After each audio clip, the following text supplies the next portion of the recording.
All right, thank you all for joining us this afternoon. Welcome to the February meeting of Vermont's Early Childhood State Advisory Council. We're glad you could join us. My name is Anna Brulette, and I am Building Bright Futures Policy and Program Director. And we are thankful for you all for joining us this afternoon. We know it's a busy week, and for many, it's school vacation week. We are missing our Executive Director, Morgan Crossman, this afternoon. She fortunately is on vacation, and we're also missing a number of our executive committee members, but the show must go on. So today our goals with our time together are to review the nominees for membership to the State Advisory Council, learn about the work to engage and develop family leadership within BBF's scope of work, both for our family leadership coordinator, Tanya LaChapelle, and leaders of BBF's Families and Communities Committee who will be joining us. And as always, really aiming together in our time to build alignment and collaboration across regional councils, the State Advisory Council, and the Vermont Early Childhood Action Plan committees. Just some housekeeping reminders for those joining us by Zoom. Please make intros in the chat if you are able to. And if you are able to, we'd love to have the State Advisory Council members have your video on for the business portions of the meeting in particular. And for others, we're really glad you could join us. But if you could please keep your video off during periods of SAC discussion and business, that would be appreciated so that board members are able to identify themselves and each other. So with that, I am going to bring down this screen share and I'm going to hand it over to my colleague Michelle for a mindful moment. Hi, everybody. As you know, it's our practice to start these meetings with a mindful moment. And so today I'm going to share a visual tool that can help you with mindfulness. So you should all see a screen that says De-Stress Monday up at the top, which is a great website that offers some visual tools for mindfulness practices. And so I'm going to invite you all to turn off your screen, take a moment to get comfortable, and place your feet firmly on the ground and rest your hands in your lap. Release any tension you might be feeling in your forehead, in your jaw, in your shoulders. And now focus on the screen. As the flower gets smaller, breathe out. And as it gets bigger, breathe in, breathe out, breathe in. And now I'm just going to allow you to do that for about a minute.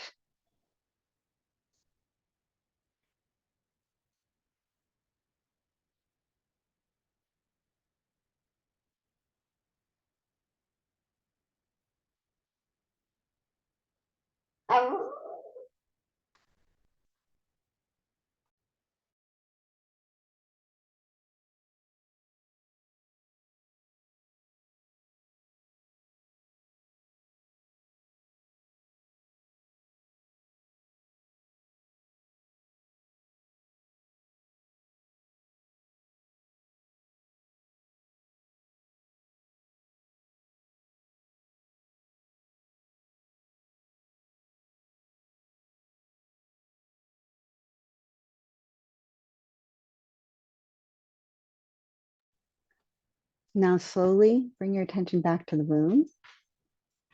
And for those of you who are SAC members, please turn your video back on. I'll share the link to this website in the chat for those of you who enjoyed it. And now I'll handle it over to Cheryl. Thanks, Cheryl. Thank you. I have never done a de-stress activity like that, and I really liked it.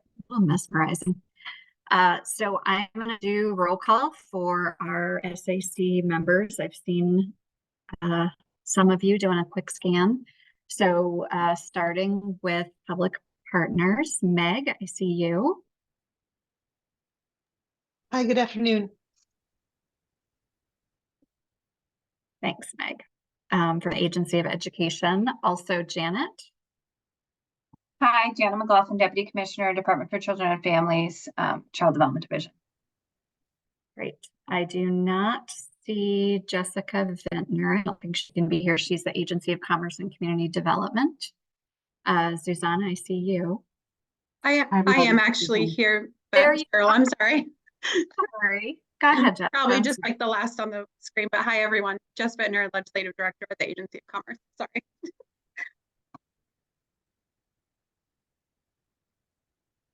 All right. Now, Susanna. Sorry about that. No, it's all good. Hi, Susanna Davis, Racial Equity Director for the state. Great. And I do see our two members of the legislature, Senator Hardy. Thanks. Good afternoon, everybody. Senator Ruth Hardy from the Addison District. Great. And Representative Brumstead. Hi, everyone. Jessica Brumstead from Shelburne and St. George. Great. All right. Moving on to the at-large members tree.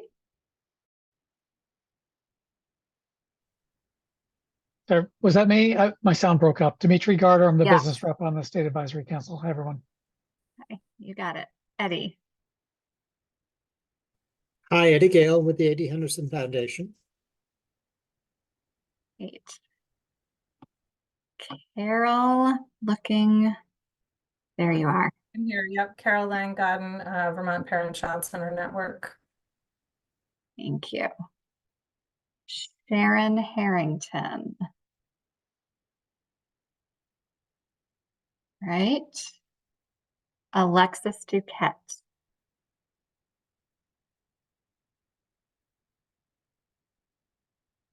Libby Dalian. Hopefully I'm saying that right, Libby.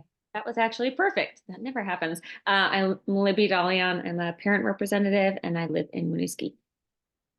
Thank you. Paul Dragon. Right. Mike McCrae. Don't see Mike. And then we have two non-voting members. I'm not sure we have either Erica Radke from Family Services, Deputy Commissioner, and Kendall Smith from the Governor's Office. I don't see either. And then we did have regrets from Elisa Stahlberg, Flor Diaz, and Renee Kelly. So, as well as Shayla Livingston from our Secretary's Office, Becca Webb, and Christy Swenson. Thank you, Janet. Just saw your chat, Erica sent regrets. I think we're definitely focused on the vacation week and legislature. Really, lots going on. Nice to see you all. I think I'm passing it back to you, Anna. Yeah, thanks, Cheryl. So we are now going to transition into some breakout rooms for folks to make an opening connection with each other. We will have State Advisory Council members paired with one another and with BBF staff members, and then folks who are joining the meeting as non-SAC members joining the public meeting, you will be paired with one another as well. And we'd love folks just to take 10 minutes or so to reflect with each other on a recent success or challenge that you want to share. And this could be either in your personal life, your professional life. So we'd love folks to just take 10 minutes or so to pair and share. And we won't necessarily be doing any connecting out afterwards. So this is a good opportunity for connection. Beth, do we have those breakout rooms queued up to go?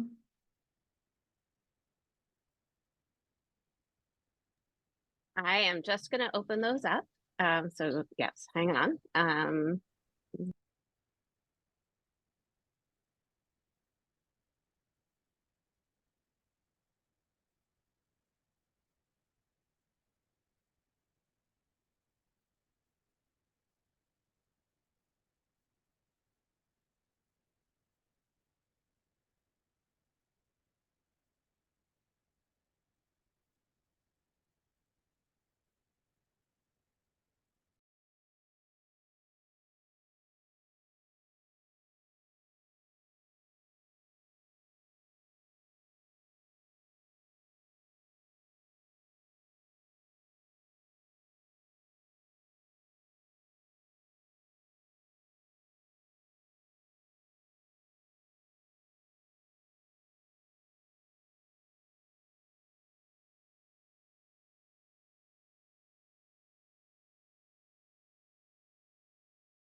are going to move.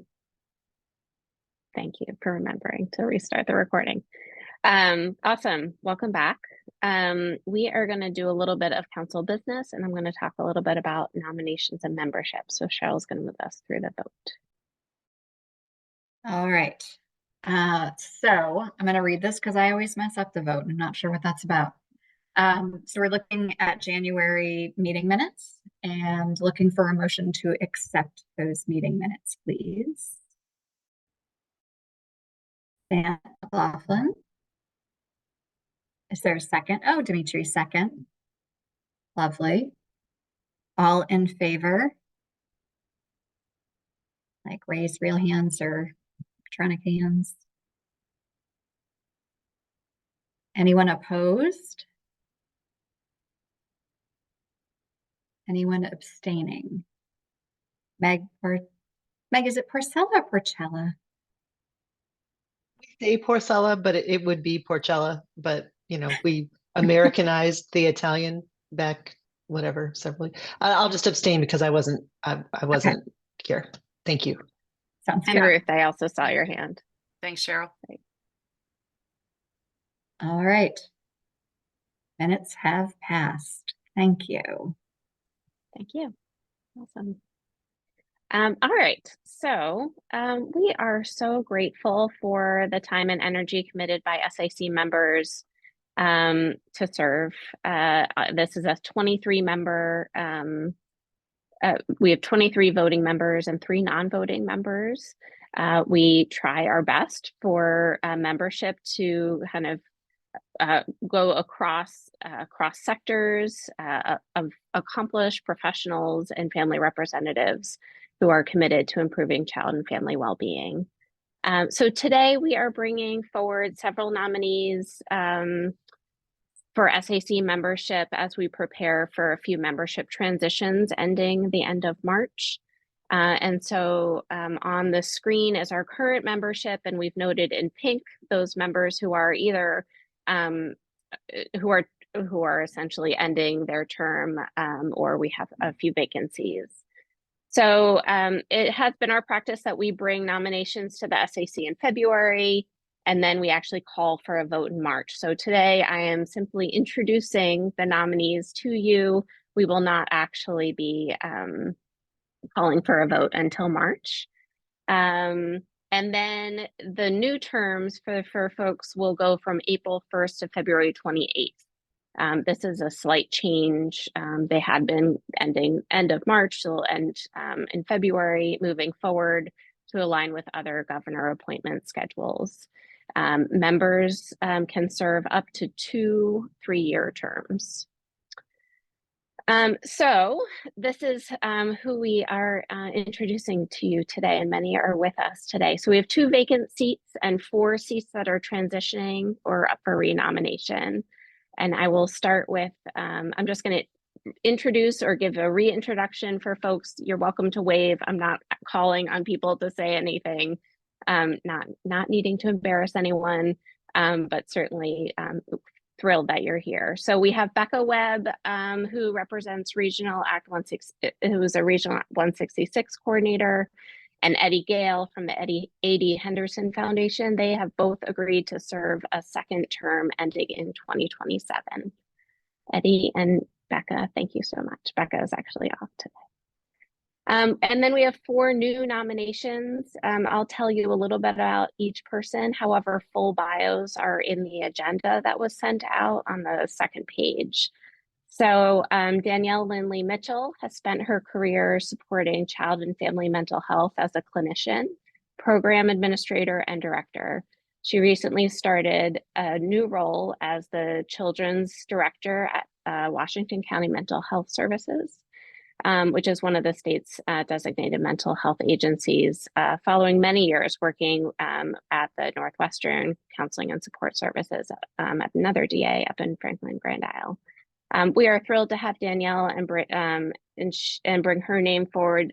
Danielle is being brought forward to serve a 1-year term, completing the term served by Heather Wilcoxon, helping to represent the mental health sector, and hope that she will continue to serve after Next, we have Amber Houston. This is a picture of Amber, by the way. She and her family participated in one of our fall photo shoots. She's a parent with 2 children living in Wilder, Vermont, and nominated to be one of the 2 parent representatives to the SAC. In addition to Amber's passion for family engagement, she also works in the early childhood field as an early intervention physical therapist in the northern Windsor and Orange region. She is nominated for a full 3-year term representing families. Thanks, Amber. It's great to see you. Erica McLaughlin is the Assistant Director, Executive Director for Elementary Schools for the Vermont Principals Association and is nominated to take over for Mike McCraith, who is finishing his term.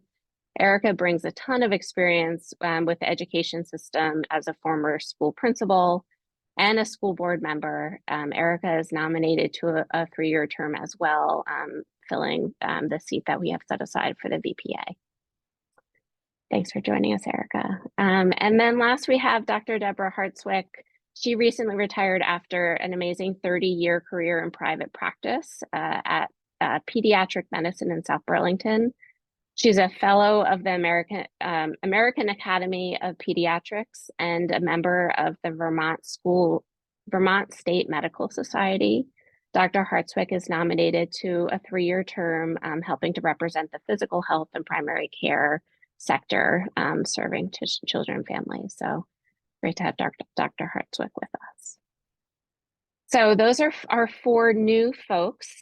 We can pull down the screen share, and that's more or less the slate of membership nominations to the SAC. I will take any questions if you have any. I also want to say that we have 1 additional seat representing economic security to fill the seat that Paul Dragon has been serving in. And we are finalizing some recruitment with a potential member there. So maybe we'll have an update by next month when we are calling a vote. We're not saying goodbye to these folks yet again, because they are serving until the end of March. So I will pause and see if there's any questions.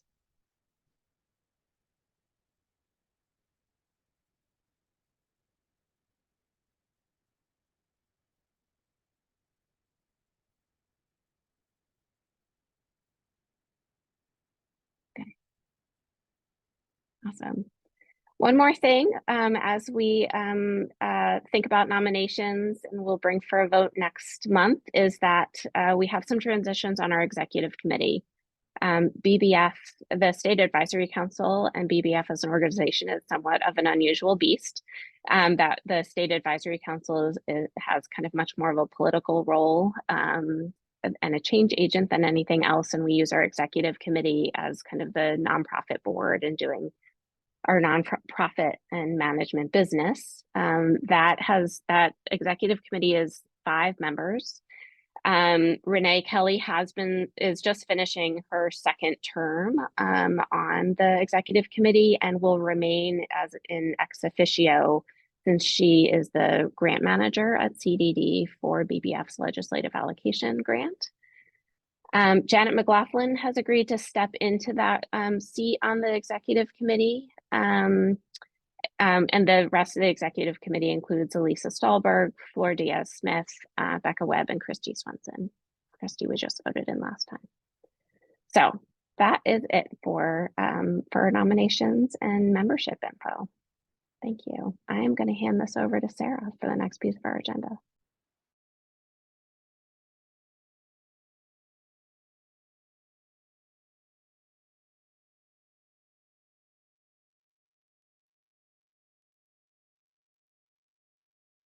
Good afternoon. Thank you, SAC members, for having us here today. My name is Sarah Morrison. I use she, her pronouns, and I'm one of the co-chairs of the Families and Communities Committee. I am a mom of 2, ages 7 and 4, and I live in Lamoille County. Hi all, I am Jen Fortman, a parent of 2 children. My son just turned 7, my daughter is 5. I also live in Lamoille County. I co-chair the Families and Communities Committee. I sit as a parent leader on BBF's Child Outcome Accountability Team, or COAT committee. and am the parent lead for the VIP 3 5-year government grant. Good afternoon. I'm Tanya LaChapelle. I'm the Family Leadership Coordinator. I use she, her pronouns and live in Chittenden County with my 11-year-old son and 9-year-old daughter. We are here today to tell you a little bit about our committee, the work we do, and how you can engage with us and support family leadership.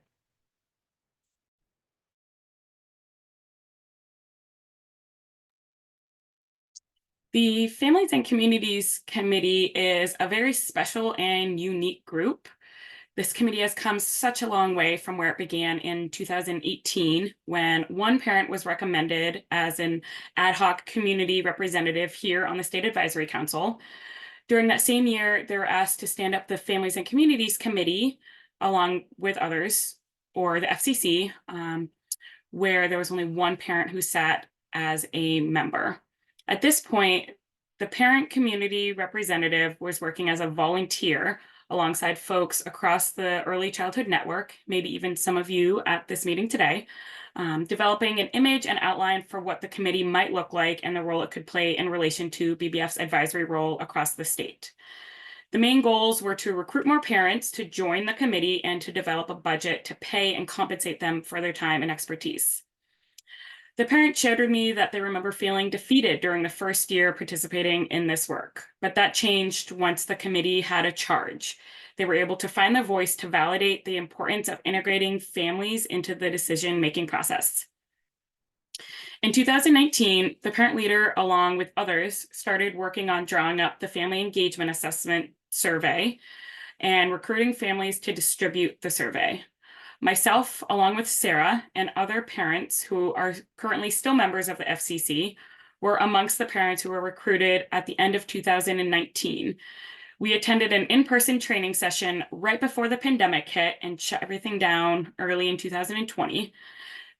This changed the trajectory of how we conducted the survey and worked with families. This was a great stepping stone to how to communicate remotely and to bring comfort to families who are feeling overwhelmed, isolated, and alone. We were invited at that point to participate in the Families and Communities Committee, which many of us did. And at this point, BBF had funding to compensate parent participants for all their time spent at the training, distributing the survey, childcare stipends, and attending the Families and Communities Committee.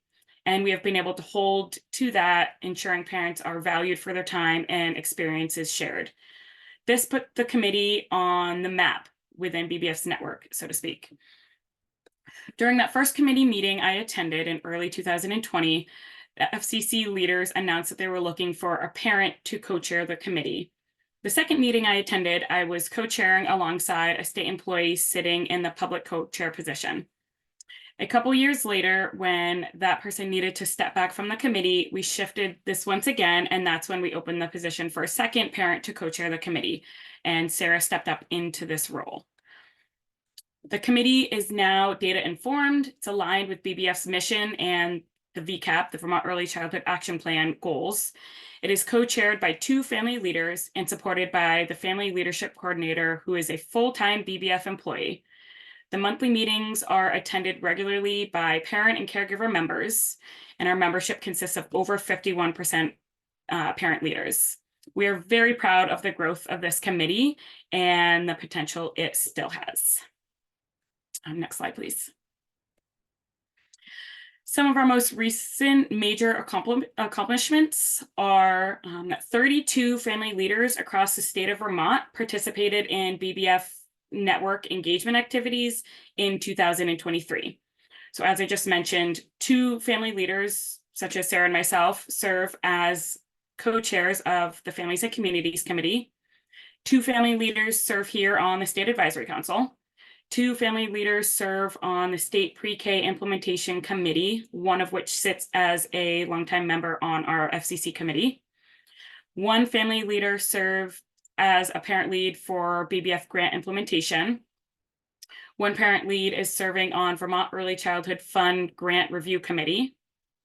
One parent attended a national conference with BBF to represent our committee and state. The family needs assessment and committee accomplishments were presented to the House and Senate state legislators staff. Family leaders join the Families and Communities Committee, regional councils, and state meetings. They also participate in learning development opportunities, respond to surveys, and join other committee initiatives. Another accomplishment is BBF onboarded Tanya as a full-time family leadership coordinator and the BBF support staff for FCC committee. Family leaders led the 2022 Family Needs Assessment Project, designing the survey. We hired trained parent ambassadors statewide to conduct the survey. We hosted a family needs assessment briefing, which many of you may have attended. And BBF published the needs assessment in early 2023. So this family needs assessment is used to inform partners and organizations across the state and are committed to supporting another family needs assessment again in upcoming years. Our leadership team has made connections with states around the country, which inspired our family photography project, which Beth mentioned earlier in today's meeting, where we collected images of real families around the state of Vermont to use on reports, presentations, etc. All of the photos of families you'll see on the PowerPoint today are pictures of real Vermont families that came from this project. Meetings and connections within the Families and Communities Committee is a hub for family leaders to be supported, informed, and to help elevate voices and family experiences. Next slide, please.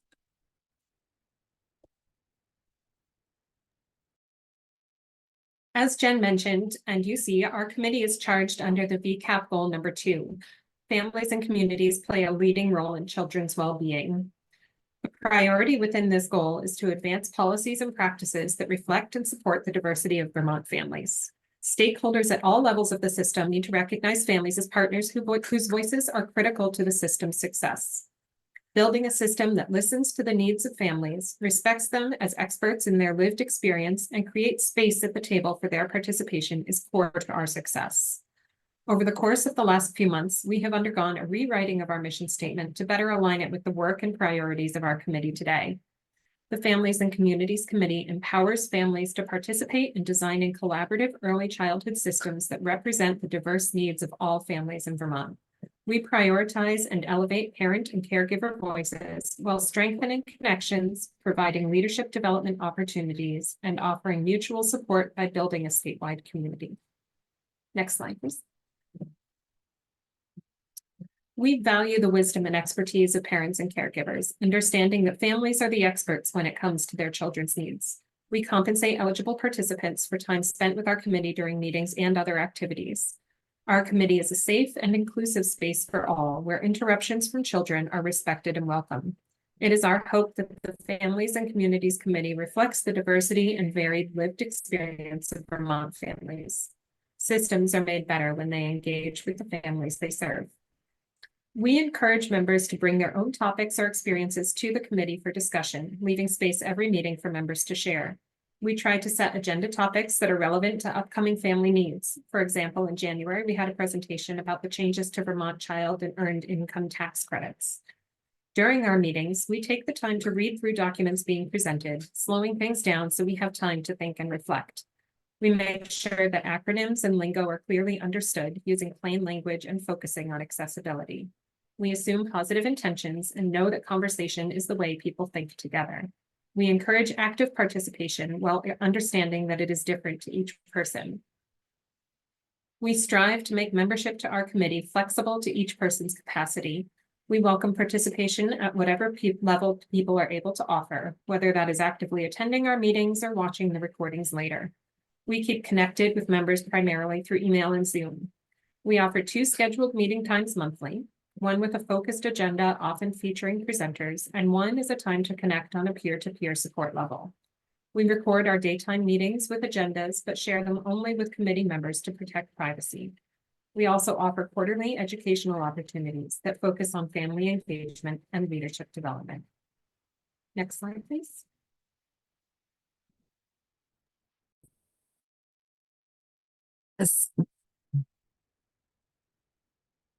Here's my video. As Sarah and Jen, have highlighted, we've really built a lot of strong practices and foundational values that will continue to guide us. We build our capacity in all our internal practices and systems and the capacity of our membership. We have a lot to celebrate, and we're going to continue to work on these infrastructure and practices and improve them. Plus, we'll continue to foster the partnerships, both statewide and nationally, that have helped guide us, share best practices, and new ideas. We did want to highlight one project that's underway. We have convened a really dynamic advisory group that will be working with us in the upcoming year in the hopes to develop an inventory of family leadership opportunities in Vermont. This group will meet through August, and at the end, the hope would be we're going to publish 2 resources. One will be with an audience of agencies and programs that are trying to either embed family leadership in their programs or already are, and looking at what else is available or what other practices are embedded in these programs throughout Vermont. And one of the resources will be written for families that are looking for statewide opportunities for leadership or advocacy. One thing that we recognize when we think about this project is that we know that there are programs and agencies, across the state that are engaging parents in a lot of ways, on boards, in advisory committees, through 2-generation approaches, in programic surveys, right? Lots of strategies that are working to improve relationships between families and service providers that are caring for families and their children.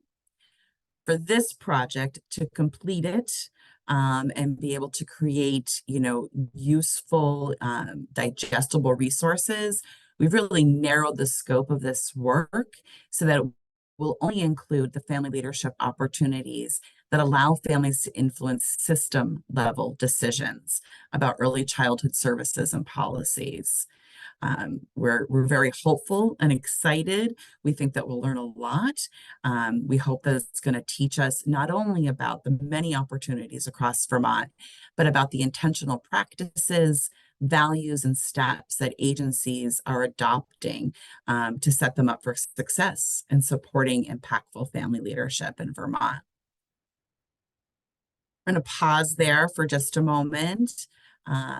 We have, as you've heard, we have a lot to share. As I said, we have a lot to celebrate.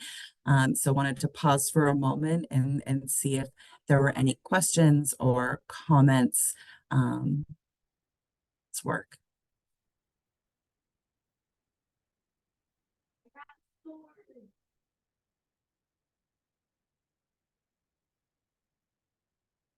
Okay.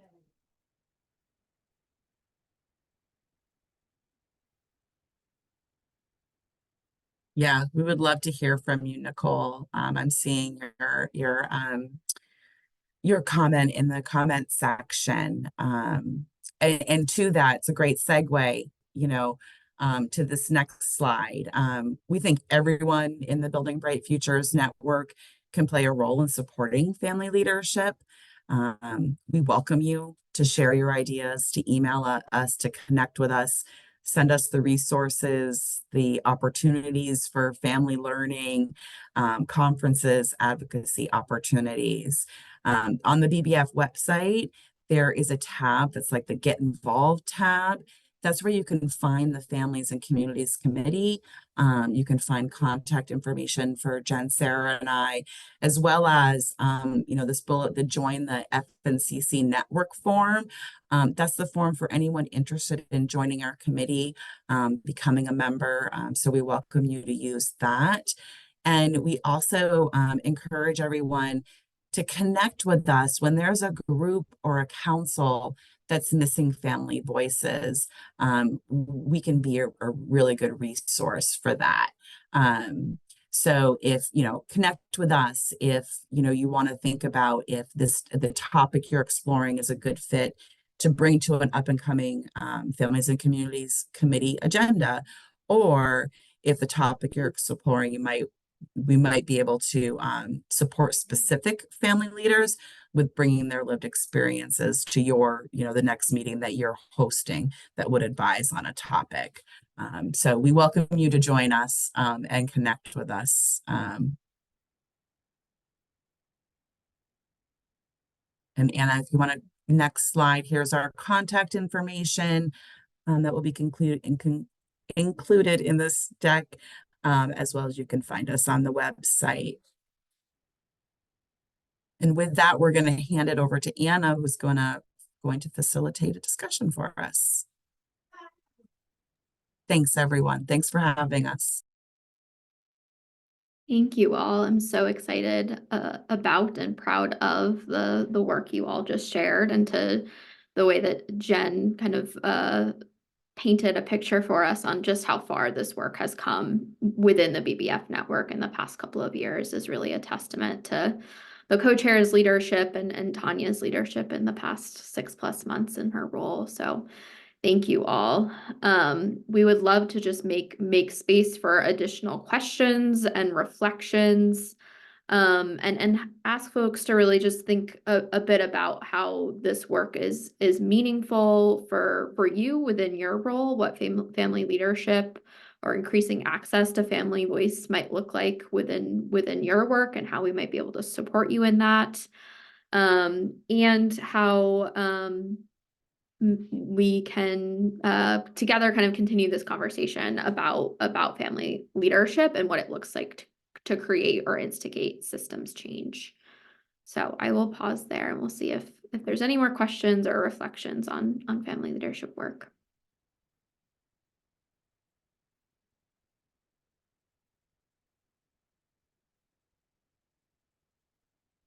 Susanna, I see your hand. Yeah, I just wanted to lift up one piece of it. This is something that we talk a lot about in our office, which is when we look to make systems change, or when we look to engage community voice, a lot of times government tends to look at, or institutions in general tend to look at the communities who have been here, and not necessarily planning for the communities we're trying to attract. And I think that that's a really important piece because, Vermont has largely been extremely homogenous for many years. And so it's easy for us to look at the status quo and continue to do pattern matching and say, this is what families want, because this is what families have wanted for the last 12 generations. But I think that if we're really going to address the demographics crisis that this state is in, not to mention the intergenerational differences between what it looks like to have and be and lead a family today versus before, then I think it really requires that we look to people who have generally been either intentionally or unintentionally absent from our conversations and absent from the state, and looking to other jurisdictions for models on what has worked, because it's more and more likely that people from other jurisdictions will be joining as residents and visitors in the state. And so just thinking about not just what is it's like in recruitment and retention, we talk about the difference between a culture fit versus a culture add, right? And I think that sometimes we keep looking too much for fits, and that just leads to pattern matching. So I really appreciate the notion of not just seeking family voice from the same status quo populations we've always been hearing from, but really looking to plan for the future of what Vermont's going to look like. Thank you so much. I really appreciate that sentiment, and something that Renee Kelly, who I don't think was able to join us today, always points out is even just in our current structure of a lot of our parent leadership work happening at meetings, and how that is inherently not the best fit for everyone that we are trying to include, or, to your point, build systems for and with. So I really appreciate that sentiment. Libby, I see your hand too. Hi. I just wanted to quickly echo that. I'm so glad you brought that up, Susanna. My husband works for USCRI, which is the U.S. Committee for Refugees and Immigrants, and one of his roles is to help families enroll in schools. And as housing has tightened in Winooski and Burlington, and they're kind of moving out to other districts, he's run into so many challenges of schools not having like the experience to handle that. And so we've had a lot of conversations about that exact thing, that as we welcome more people to Vermont and bring more families in, just making sure that we're sharing learning across, to the whole system, and helping make that process easy for people to feel welcome and feel at home here. So that's just, I'm glad you brought that up, Susanna, because it was a really tangible thing that we've seen, that exact thing kind of playing out here in Chittenden County. Thank you, Libby. I appreciate that point as well. I think like the interconnectedness of so many of the issues that we talk about at this table is really elevated through your point in terms of the housing crisis, and the ways in which that impacts communities as well. Matt, I see your hand too. Yes, thanks. So I would just make an observation from the advocacy world's perspective. It is in many ways a bad thing that advocacy work struggles to have a place for individual voices. And we could talk at another time about the challenges of that. It's a good thing, I would say, trying to be reflective here, that it sounds like this effort has really gotten some critical mass and some structure and some people who are really in it all the way, and the funding was there to help with that, which I would just observe is going to make it easier for this part of the conversation to plug in to the advocacy conversation and to people in positions of power, because they tend to have an easier time interacting with voices that come from a structured place. Again, we can talk about the negatives associated with that, and there are many, but observing this and the growth of this conversation over the last 12 to 18 months, I would just reflect, as someone who again works in the advocacy space, I could see a lot of ways to interact with the structure that's just been described that I think would be very productive and helpful. And our organization is absolutely at the ready to be involved in that conversation, whether just for informational purposes and training and how to do advocacy, or from more involved purposes. But again, I really reflect on, similar in some ways to Susanna's comment about, are you planning for the future that you want, or are you just doing what's there? Advocacy, I think, has the same trap that it falls into. And I hope that this conversation, as it continues, can help all sides get out of that and into a better, more dynamic place. I think there's a lot of potential here, and I really celebrate that. Thank you, Matt. Tanya and Sarah and Jen, I'm wondering if one of you or several of you could just share briefly a little bit more about the trainings that we've offered and the ways in which we are doing what we can to support families with advocating for themselves or navigating the systems as they do exist currently.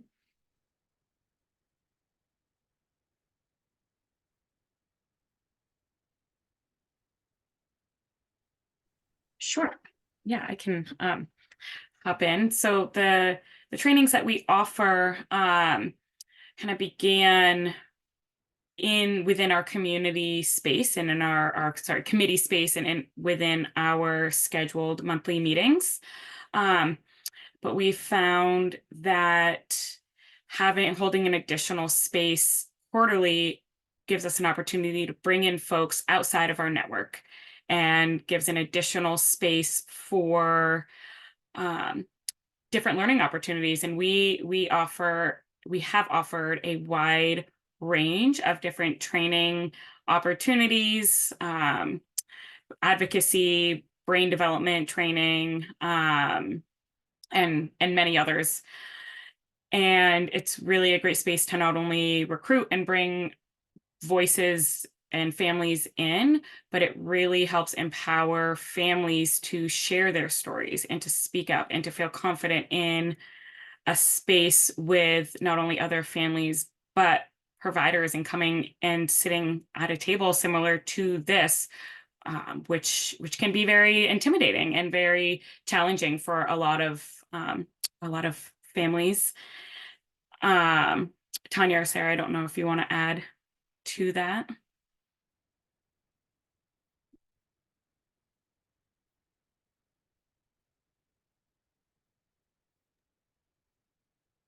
Any other questions or reflections from folks on the call about the presentation that we've seen today, or family leadership work, or how it might intersect with other topics that this board comes together to discuss, or elements of your own work?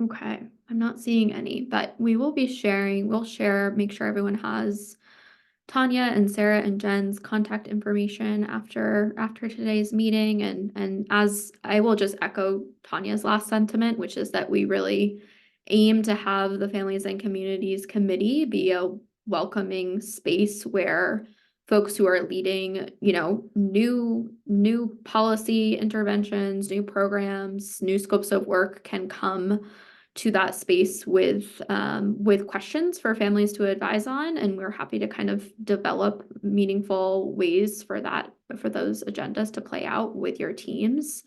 So we would really love to hear from you and help make more kind of family advisement happen within the early childhood system. So please don't be afraid to reach out. Okay.